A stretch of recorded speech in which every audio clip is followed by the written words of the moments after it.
again, and welcome to the part 8 now. So, we're gonna swim. Look at this beach. And also, yeah, let's just, yeah. Okay, here it comes. Oh, alright, then watch this. Should I put the cell phone here? Yeah? No. Just don't baka masira. What? Don't put it underwater na lang, baka masira. Yeah, but look at this. It's so fun. So let's just put it there, but there's the plastic eh. What?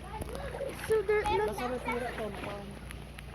Alright, if you like this video, if you like, what about one basa lang? Ha? What about one basa lang? Like this Wala ka pang vlog. Like this video if you like part 9. See you later.